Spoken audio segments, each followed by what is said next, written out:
So these documents contain all the contracts Akufo-Addo between 2017 and 2022. Canada, Japan, and many wives and then ma umunyaye. Now mobekaya before the MPP presidential primaries campaign no. Me video be can say 2023 that crude campaign at Canada, Japan I didn't throw any propaganda inside the MPP grassroots against Akufo-Addo. Na point is the government a form of obufu ye oman koto aba na enam so nti MPP ye lose elections no, so repeat same crude campaign as some of us we will take him on. Na me hu say Abusiafo Honorable Kennedy Japan camp ayeshi. Yes, Honorable Kennedy Japan camp ayeshi. Abusia ye ho man a ye hu video bi a the camp of Dr. Mahmoud Bawumia releasing man Honorable Kennedy Japan. Because you see now Honorable Kennedy Japan catch him kofu say onu we boa party no, and I said Nana Addo Akufo-Addo government was bad until man to me and share grassroots no, and one youth organizer biso eba bontin be the evidence upon evidence be catch delegates say they shouldn't listen to Honorable Kennedy Japan because say yes obi a enjoy under Nana Addo Akufo-Addo any Dr. Mahmoud Bawumia government it is Honorable Kennedy Japan.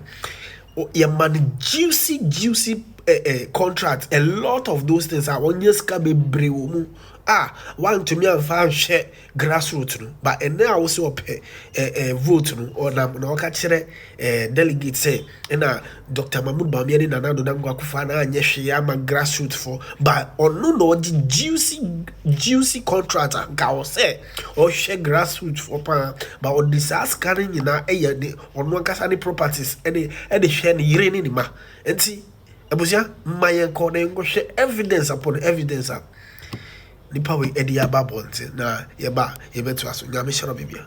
So these documents contain all the contracts Akufo-Addo between 2017 and 2022. Canada, Japan, and many wives and then ma umunyaye. Na mobekaya before the MPP presidential primaries campaign no. Me video be can say 2023 that crude campaign at Canada, Japan I didn't throw any propaganda inside the MPP grassroots against Akufo-Addo. Na point is the government a form of obufu ye oman koto aba na enam so nti MPP ye lose elections no, so repeat same crude campaign as some of us we will take him on. Na me hu say sa entro ne propaganda no wa sha ase a wo ye biem say Akufo-Addo na point is a omudi ba omiachi omo anhwe grassroots for no omo neglect grassroots for no na ono no do grassroots for no ono no pe grassroots for na asem nti omo to abama no na so omo to abama na obema omadi yie obema omo abrabo akoso obema niema pa happen to them hwe ne ba be expose this entro no with contracts Akufo-Addo now or they kwakoma a form of or they kwakoma constituency executives or they kwakoma polling station executives at Canada, Japan, and they blackmail and training intimidation. Eji boss, eji be man, yere no many wives are woman can't obey that. Yeko campaign a woman kobi. Nasika a PM man can say what they call share a form of or they call share grassroots for. One fan call name or the year Japadia Kesia one casane numutum. What thought SCC are dying 277? I was you young for crime or more rented. What to talk as at Kessia, Ayaniama Kessiam, or sign any audacity need the boy and Yakutia. Asem BP Munas a grassroots for and can was a money wine. Me can make a saw here ni wo cabin, no sign the a triumph. Maybe I expose it and I think it's very staggering. The sheer greed, the sheer selfishness. Me came through, I was surprised, I was shocked, I was shaking because this is scandalous. Canada, Japan, and then the family, Oman creating a lot of companies, not less than 15 companies. And they contract in every ministry, every department, every agency, and the Akufo-Addo ministries ni bi wo ho no ma omo wo be 20 be wo ho omo wo be 10 e bi wo ho omo wo be 5 me say contract in excess of 80 and na nipa ba ko ne family omo nsaka. Now you see with this video I'm going to limit myself to just contract about 20 contracts are wonyae under energy ministry. Na se campaign no okoso no okeka sanse hunu na medini aka nyina ba begu abonten so that grassroots for no ebe hunu nipa ko a odi o mabro. Now before say me go through contract no Yama Kennedy Japan yana honti asesem. Onya smart o. Onya smart than anybody. Onti mi mfa abeja for enye nkwa. Onti mi endidi ngu grassroots for na bodisem. Na wa channel ho appointee accusing fingers on the very people now.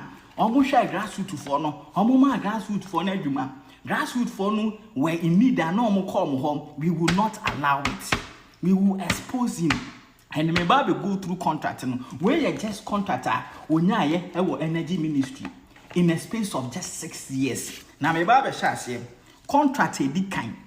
Ye demand 2017 to supply 150 watt LED street lights complete with arms, bolts, nuts and washers.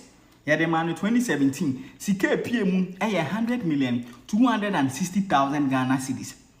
Contract tosumiedun eno ye demand 2018 so supply conductors and pole top accessories. Eno sika PM 54 million 260,800 Ghana cedis. Eno ye demand 2018 na so contract tosumiensa. Ye can so one supply pole top accessories. Eno sika PM 20 million 424,250 Ghana cedis. And also 2018 now. Contract also 4. You can say on supply air conductors. In 2018 now, CK PM 22 million 18,000 Ghana cedis. 2018 now, contract also 5. Or supply air steel posts.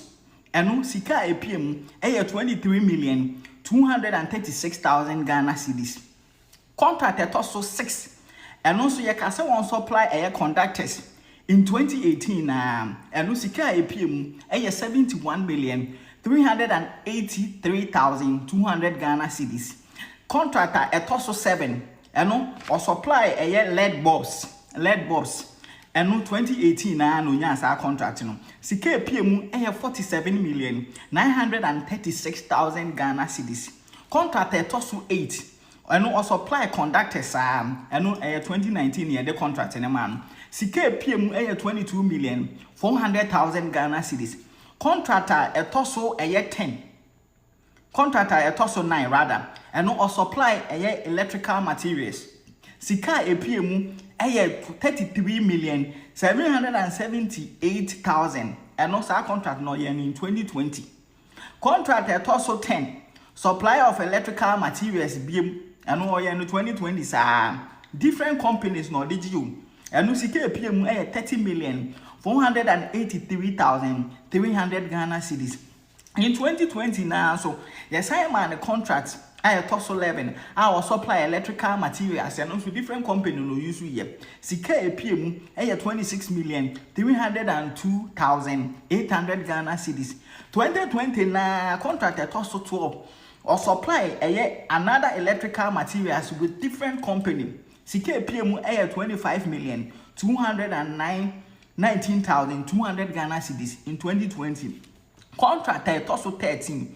On also supply electrical materials and also different company no use here. Sika PM 40 million 273,400 Ghana cedis. Contract also 14. Supply of electrical materials 25 square meter PVC AL conductor. And no CK PM 40 million 720,000 Ghana cedis. Contract also 15. Supply of electrical materials. And no way na company Mina Dro Ventures. Sika PM 42 million 935,380 Ghana cedis. Contract also 16. Supply of electrical materials. Company we cat test was limited where you should pay. And also CK PM 47 million 202,856 Ghana cedis. Contractor at also 17. And no demand 2020 and also supply electrical materials. CK PM 42 million 825,404 Ghana cedis. Contractor at also 18 and also supply street lights 150 megawatts. Sika APM 19 million 939,200 Ghana cedis. And we had the man 2022 no contract means happen unya wa ha. 19th contract or supply street lights you see different companies KPM SI 19,897,680 Ghana cedis in 2022 contract at also 20 or supply LED street lights 150 megawatts you see different company Sika APM 19,903,480 Ghana cedis in 2022. So total 20 companies contracting. Okay, can sika APM ebomam. 752,380,958 Ghana cedis nipa ba kope. One ne yere ene ne ma. And on one ne wenya no ho atwa ne ho. Ye did say Akufo-Addo appointees and a neglected grassroots for them. One and a minister or appointee or CEO when you are even 1% of this. Meanwhile, who attack you incited grassroots against they use their meager salaries. Salary almost a month salary do 30,000 Ghana cedis. And no more they share grassroots for no. When you see actually be away, at the park to talk as CC are dying at the year girls. We try home be blaming other people. You see, up our own cost on your side politics. We will expose him. I will bring the rest. And I'm